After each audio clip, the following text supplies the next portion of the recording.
Okay, this is like take 265 because I can't seem to get through this video without rambling or getting too lost in an analysis or stumbling over my words or accidentally deleting whole halves of footage, so we're gonna wing it! We're gonna do that. We're gonna wing it. It's fine. It's fine. So, the bootleg discussion came up again, this time because of Stephanie J. Block.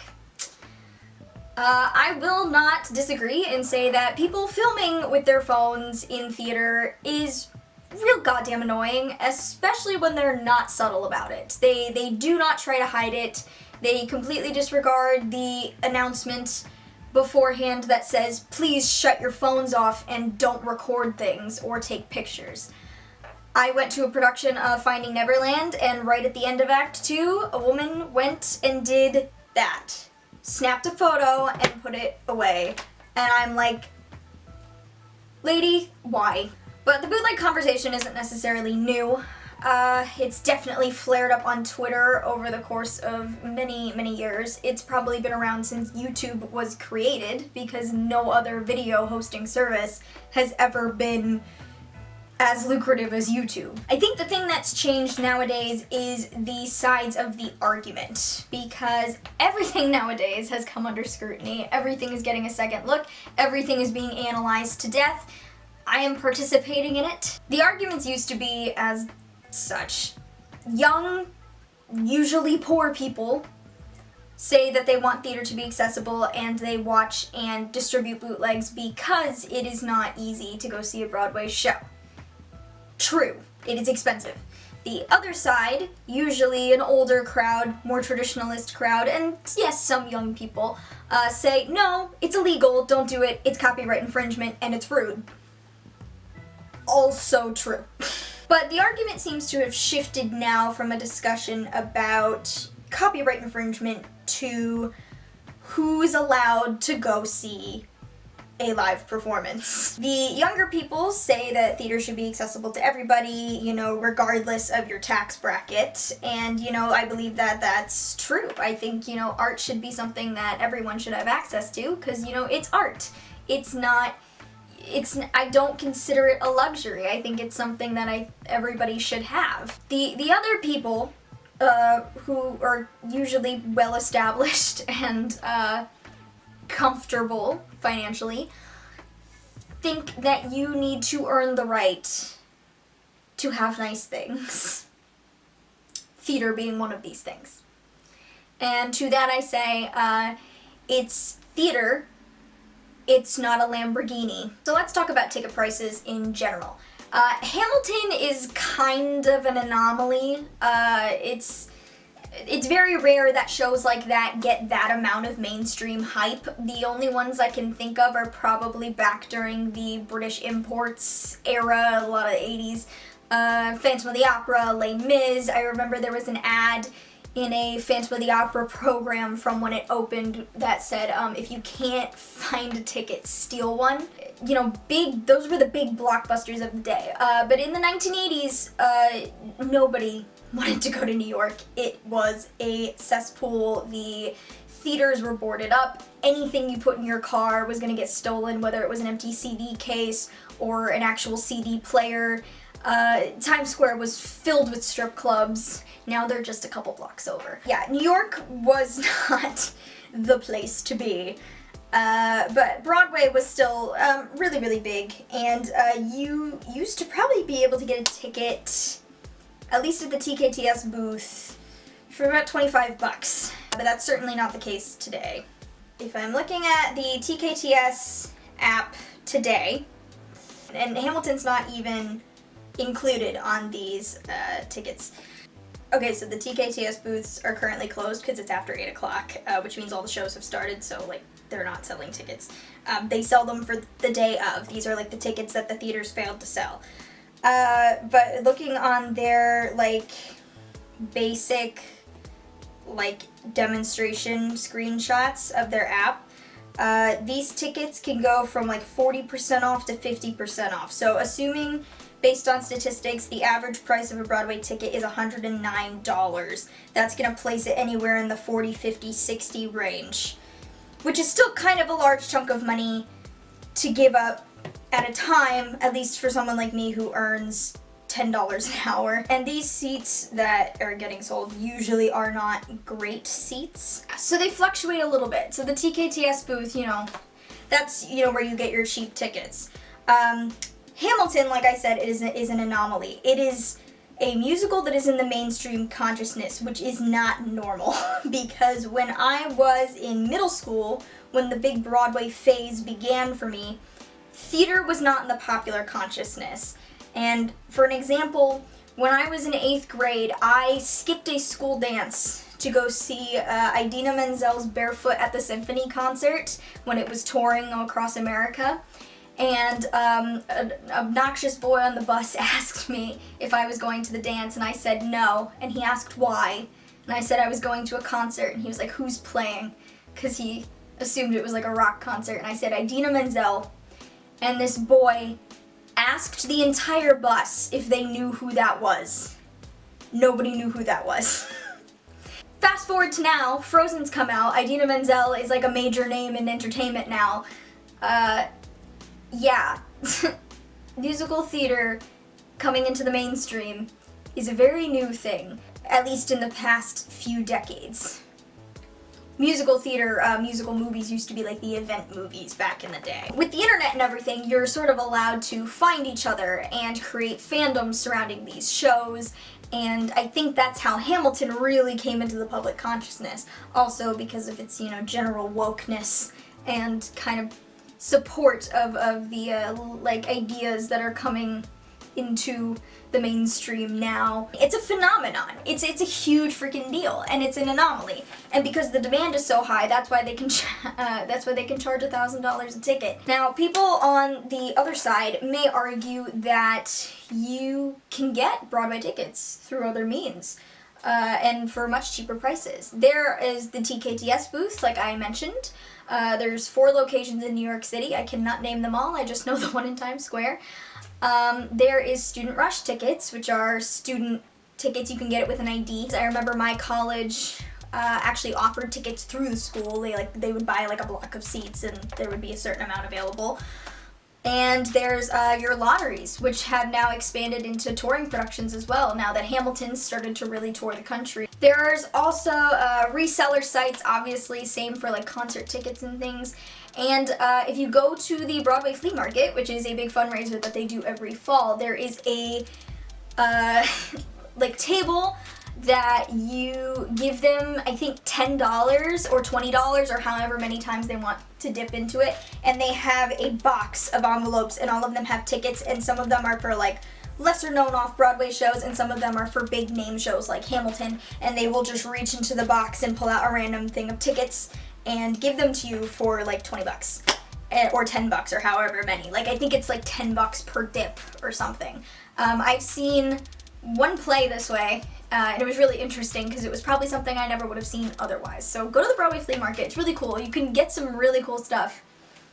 Like I said, I think in a previous video, I almost bought Phantom Pants. Here's the thing about all those alternative means of buying tickets. They are all geography based. TKTS booths require you to be like at the booth. There is an app for TKTS, but it only tells you what the prices are and what the shows are and where the booths are. You cannot order TKTS tickets online. Student Rush tickets require you to actually go to the theater and ask for Student Rush tickets, and they are not available for every performance. And lotteries usually are announced the day of. Like, the winners are announced the day of the performance, and if you are not in the area, you are screwed. All of these things are geographically based. So if you're looking at, you know, Sally, some like 15-year-old who loves theater from the Midwest, and maybe she doesn't live near a major city where tours come through, none of this is helpful. For some people, going to see a Broadway show requires a plane ticket or a train ticket or gas money, food, hotel, amenities, and any incidentals. And it's New York, and not everyone knows how to handle New York, so sometimes you end up spending a little extra cash because your umbrella got stolen, or your wallet was stolen, so you had to call your parents and have them cancel your cards. That didn't happen to me at all. So obviously geography now comes into the argument. So people are now saying, you know, we want to watch bootlegs to see the show because I can't fly to New York, which could cost, you know, hundreds of dollars or thousands of dollars if they live outside the country. The problem with the bootlegs are for people who just want to see Broadway shows argument is there are networks of people who do trade bootlegs because they want to see specific casts, specific actors, specific productions, or specific performance where something happened, or out-of-town productions. That's not necessarily we want to see the show. That's, you know, you have multiple copies of a show with different versions and you're trading it amongst your friends. That's like a collector's mentality. But you could also argue the other end, theater is fleeting, and a lot of these shows don't exist anymore. Bonnie and Clyde was a musical that came out in December of 2013, and, December of 2012, and it was open a month. And I really wanted to see it. I listened to that soundtrack over and over again, and it does not exist. You cannot go see Bonnie and Clyde. I don't even think they do regional productions of it. I don't think I've ever seen an advertisement for any kind of community production or regional production. Like, they just don't do Bonnie and Clyde. It's not a well-known show. But I love the music from it personally, and a lot of other people love the music from it personally. There is a bootleg out there. I have seen it. I mean, I haven't watched it. I've seen that it's there. The show doesn't exist anymore. So, can you get angry about it? Because it's not taking money away from the show. The bootleg isn't the reason the show closed. The show closed because it was, like, I think panned by critics, and Frank Wildhorn, frankly, had a lot of fingers and a lot of pies at the time and could not focus on anything. But where does the morality stand there? I can watch the original cast of Ragtime from the 90s. That was before there were camera phones. I don't know how someone did that, but I can watch the original cast of Ragtime if I want to. That show doesn't exist anymore, and it's never going to exist in that way again. Yet it's available for someone like me who wasn't even alive when it was running the first time around. The issue here is accessibility. Theater is fleeting. It's very hard to pin down exactly what the correct argument is here. The people on the other side maintain that argument that it shouldn't be an argument at all. You need to earn the right to have nice things. People claim that bootlegs will take away from the experience of live theater. They think it's going to take money away from live theater. They think if people can see the show online for free, they're not going to want to make the trip to New York City to see it for real. The argument is, we don't want to watch crappy bootlegs. We'd love to see it for real, but we cannot afford it. People say, if you watch the bootleg, you're gonna want to see it even more because you want to see it in the best quality possible. The people who are financially stable don't like this argument. People say they believe in capitalism, but when prices rise to clear markets, they say it's unfair. I have some sympathy for that when you're talking about fundamental rights, like perhaps healthcare, but scarce tickets to Hamilton? In the days of Shakespeare, normal people would sit in a pit, similar to a general admission concert. And all the noblemen would get to sit in the balcony and mezzanine. People would talk really loudly during the performance. It definitely wasn't a fancy thing to go to, and everyone pretty much paid a penny to go see the show. Noblemen probably paid a little bit more or probably got in for free. But multiple social classes were represented, and anyone who wanted to go could. What changed? Theater nowadays is a gamble in terms of an investment. You cannot guarantee you are going to have a hit. A show does not come along like Phantom of the Opera, where it's been running for 31 years and you can get tickets for $40. Yes, I'm serious. I've been begging people to go with me for ages. No one will go with me. And that's because the show's been running for 31 years. They're not wanting for patrons to go because it's a huge show regardless. It's an iconic show. And they're fine, so they can afford to have these low tickets despite the fact that there's demand for them.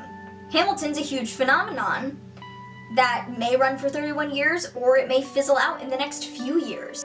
but it's called show business. Hamilton's a huge draw right now, so of course there are people out there who are willing to pay anything to get into the room where it happens. Meanwhile, shows like Tuck Everlasting and Bright Star, both equally good shows, who are probably charging way lower ticket prices because demand is so low, ended up closing the same season. So what do we do?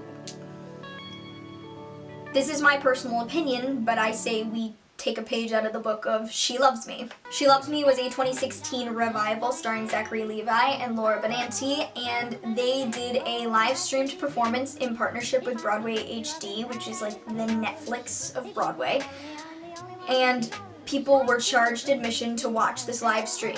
So they watched a professionally filmed live stream of a performance. They paid admission, which is lower than a ticket to see it live, and they got to watch a Broadway show starring some pretty big names in theater. Jane Krakowski was also in this production, and so was Gavin Creel. The show is now recorded and preserved forever, and you can watch it on Broadway HD, and yes, it has been pirated and put on YouTube, so you can watch it for free too.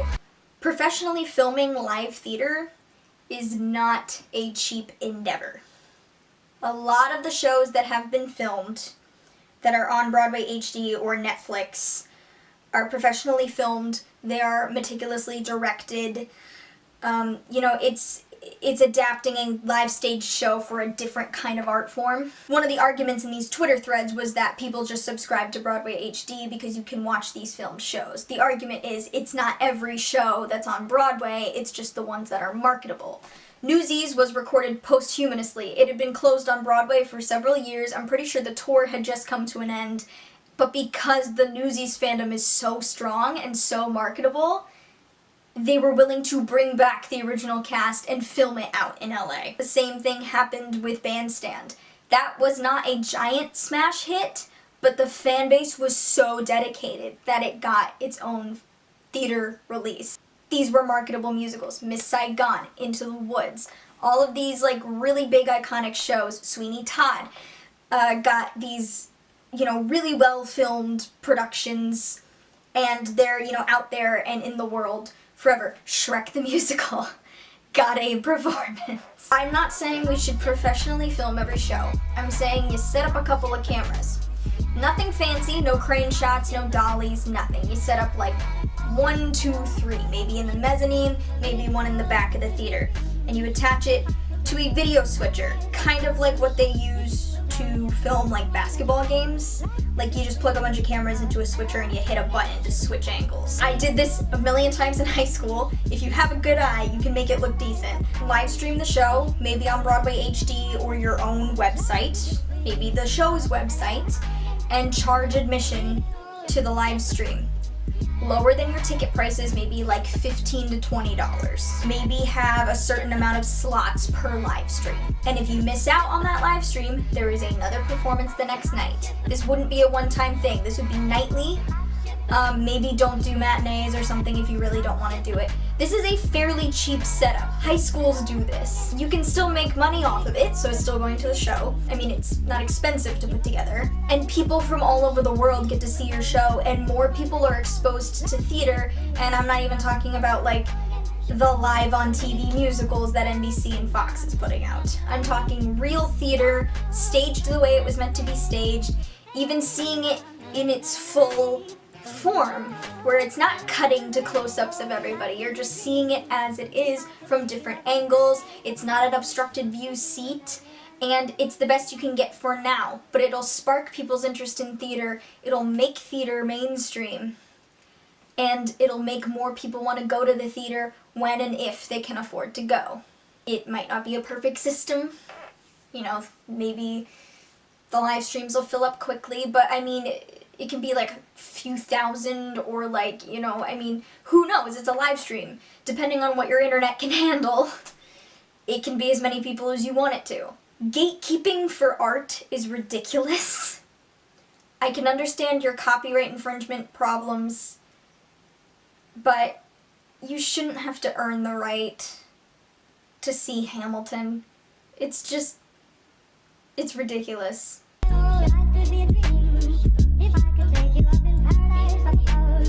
If you will tell me I'm the only one that you love, life could be a dream, sweetheart.